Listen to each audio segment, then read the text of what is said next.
अंतक के मालिक के भी मालिक हैं, यानी यमराज के, आप यमराज को भी मारते हैं।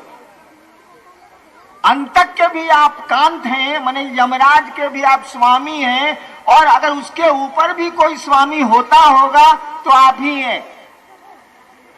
कहा गया कि भयानाम भयम भीषणम भीषणानाम गति प्राणिनाम पावनम पावनानाम। कहा जाता है कि भयानाम भयम, भय भी आपसे डरता है, डर को भी आपसे डर लगता है। कहा गया ईश्वर के बारे में, शिव के बारे में, भयानाम भयम, आप भय के भी भय हैं। अगर कोई चीज बहुत भीषण है, बहुत भीषण है, तो कहा गया भयानाम भयम भीषणम भीषणानाम। अगर कोई चीज बहुत भीषण है, आप उससे भी भीषण है। तो शिव के बारे में दोनों बात हमेशा कही जाती है, क्योंकि ईश्वर तो सब कुछ है। शिव का नाम ईश्वर है, ईश्वर का नाम शिव है, दोनों बात कही जाती है। तुरंत कहता है गति प्राणी नाम पावनम पावना नाम। कहा कि आप तो प्राणियों की गति हैं, मंजिल हैं, आप प्राणियों का उद्देश्य हैं आप।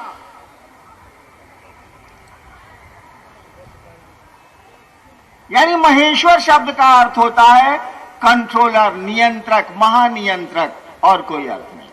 भगवती और दुर्गा में क्या अंतर है, इसको समझने के लिए पहले समझना होगा कि शिव क्या है। उसके पहले यह समझना होगा कि ईश्वर की परिकल्पना जो है वो क्या है, तब उनकी शक्तियों की व्याख्या हो सकेगी। इसीलिए कभी और रखिए, इतनी भीड़ को घर भी जाना है।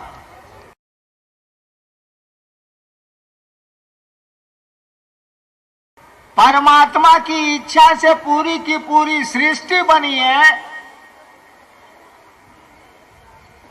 शिव ने चाहा है और पूरी की पूरी सृष्टि उत्पन्न हुई है और पल प्रतिपल टूट रही है।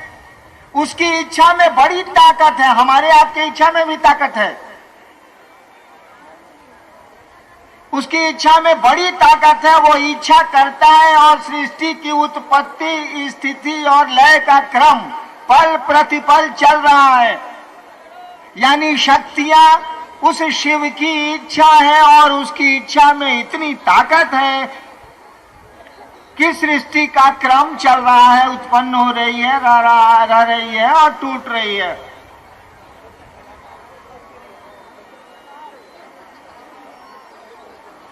यह कहा ही जाता है कि ये शक्ति उस शिव की इच्छा है। बड़ा छोटा तो खुद समझ लीजिए, जो शिव की इच्छा है तो शिव ही उसके नियंता होंगे ना, दूसरा कोई कैसे हो सकता है, ईश्वर ही होगा ना। आगे लगता है कि आप लोग आध्यात्मिकता का क्या मतलब होता है? एक सवाल आया है कि आध्यात्म का क्या मतलब होता है, आध्यात्मिकता का क्या मतलब होता है। सुन लीजिए, इस सवाल को घर को चले जाइएगा।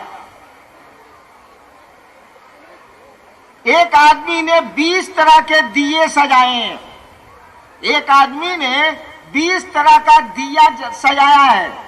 एक सोने का है, एक चांदी का है, एक तांबे का है, एक कांसा का है, एक मिट्टी का है, एक तरह तरह के धातुओं का बना हुआ, एक नीलम का है, एक पुखराज का है, एक हीरे का है। एक आदमी ने तरह तरह के दिए सजाए हैं, भिन्न भिन्न पत्थरों, मिट्टी और धातु के, और एक बार उसने सभी दियों को जला दिया है। तो दिया देखिएगा तो लगेगा कि चांदी का है, दिया देखिएगा तो लगेगा कि मिट्टी का है, लेकिन लौ देखिएगा तो लगेगा कि सबकी एक है। आध्यात्म उस दिए की लौ है, उस दिए का स्वरूप नहीं है।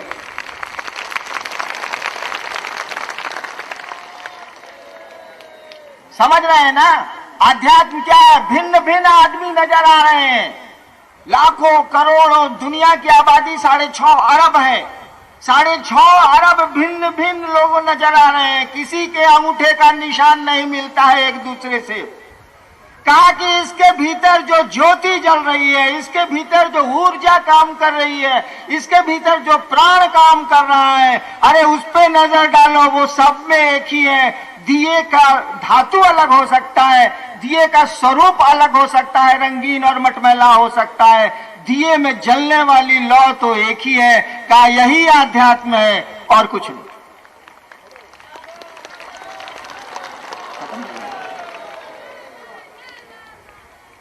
आप अब जाने के कि इच्छा कर बैठे हैं, और इच्छा जब घनीभूत हो जाती है तो बड़ा मुश्किल है शिव को भी रोकना। देखिए, एक बात मैं आपसे कहना चाहता हूं, सुनिए। ऐसी हड़बड़ी कुछ नहीं है। मैं 14 साल तक रात के 11 बजे श्मशान में जाता था और सुबह 3 बजे लौटता था, और ऐसा भी नहीं था कि मेरे घर में गाड़ी नहीं थी, पैसे नहीं थे और व्यवस्था नहीं थी।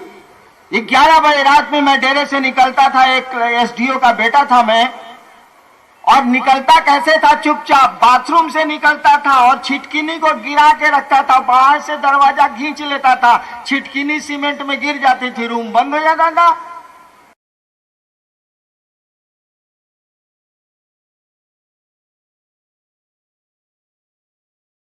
अब मेरे बाबूजी आके रात में जानते थे कि ससुराली भाग गया होगा मसान, आते थे तो मेरे चौकी पर ईंटा रहता था, मैं ईंटा तक के रखता था, उसको हटा के वहां तकिया रख देते थे, बिछौना बिछा देते थे। रात सुबह 3 साढ़े 3 में जब मैं बच्चा था, स्कूल में पढ़ता था, कॉलेज में पढ़ता था, कॉलेज में तो अलग हो गया, हॉस्टल में रहने लगा। जब स्कूल में पढ़ता था और छोटा था तो 11 बजे रात में चुपचाप उस जान लीजिए स्मशान में टॉर्च नहीं ले जा सकते, वहां कंबल लेके नहीं जा सकते, मिट्टी पर बैठिएगा तो मिट्टी के भीतर से कीड़वा काटेगा साला। अब डरो लगता है, ऐसा थोड़े है कि आप आदमी हैं हम आदमी नहीं है, कुकुर है, डर तो हमको भी लगता है। तब जाते थे और 3 बजे भोरे लौटते थे, मिला कुछ नहीं। 14 साल के बाद महादेव गुरु हो गए तो सब मिल गया। महादेव फंसा दी, इसकी दूसरे को समझाओ। अब गुरु फंसा देगा तो चेला क्या करेगा? कोई उपाय तो नहीं है। मन करे न करे, साला करना तो हिले है, क्या करिएगा। देखिए, औरंगाबाद के जसोइया मैदान में ये शिव गुरु महोत्सव, आप इतनी दूर से परेशानियों में और कष्ट उठा के चले आए हैं भी कष्ट उठा के, अभी लौटना भी है, रात बाकी है। मुझको सौभाग्य मिला, आपने मुझको इस शिव महोत्सव में, शिव गुरु चर्चा में बुलाया, मेरा अहो भाग्य। मैंने कहा नहीं, कल रात 2 बजे इधर से गुजर रहा था, मन में आया कि इस मिट्टी को प्रणाम करूं कि ये मिट्टी धन्य है जहां शिव गुरु की चर्चा होने वाली है। और ये मैं बात नहीं बना रहा, मैं महादेव का चेला हूं, बात नहीं बनाता, जितना बुझाएगा, जितना करता हूं उतना बोलता हूं, डपोर संखी नहीं हूं मैं। और मैं महादेव की सौगंध खा के बोल रहा हूं कि मेरे मन में ये भाव आया था कि उतर के इस मिट्टी को प्रणाम करते हैं। कैसी ये मिट्टी है जहां शिव गुरु चर्चा का आयोजन हुआ है। मामूली बात थोड़े ही है। जिंदगी भर हम लोग धरती का चिंतन करते हैं, और कोई क्षण मिल गया, कोई घंटा मिल गया, कुछ समय मिल गया शिव की चर्चा करने का, शिव गुरु की बात कहने का, सुनने और सुनाने का। अरे क्या बात करते हैं। हमारा आपका तो सौभाग्य है ही, इस मिट्टी का सौभाग्य है, इस औरंगाबाद का सौभाग्य है। सोचिए तो जरा, शिव गुरु की चर्चा हो रही है और इतने सारे लोग इकट्ठे हैं, नजर डालिए तो आदमी ही आदमी नजर आता। मैं आपको तो कुछ लौटा नहीं सकता, कुछ दे नहीं सकता, लेकिन महादेव का चेला हूं।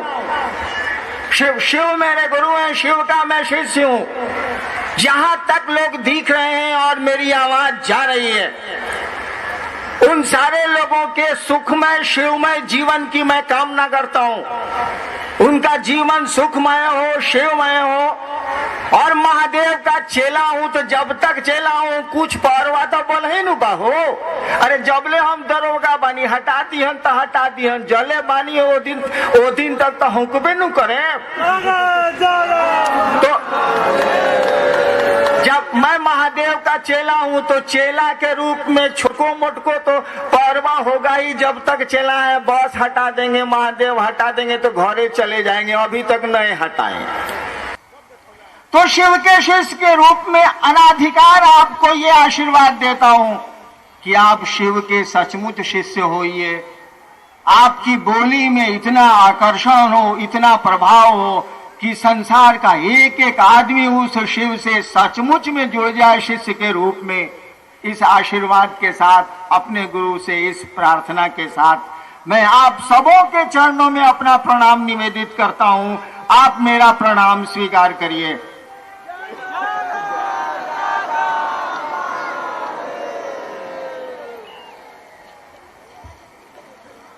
कभी मंच पर बैठिएगा तो मालूम होगा कि उद्घोषक कितना खराब चीज है। हम आप बैठिए, आप लोग भाई, मैंने आपको प्रणाम किया, पुलिंदा थमा दिया कि घोषणा करिए। बताइए तो 10 दिन लगेगा घोषणा करने में।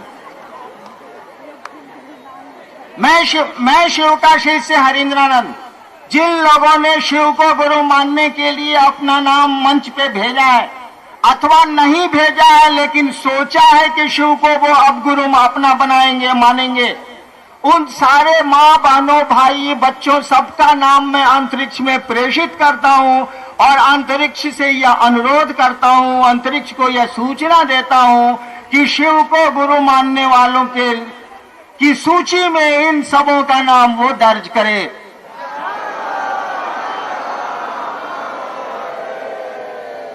आप तो जा रहे हैं, मैं अभी बैठूंगा, भजन उजन सुनूंगा। जाइए, ठीक है, मेरा प्रणाम फिर से स्वीकार कर लीजिए, अपना आशीर्वाद मुझको देते जाइए।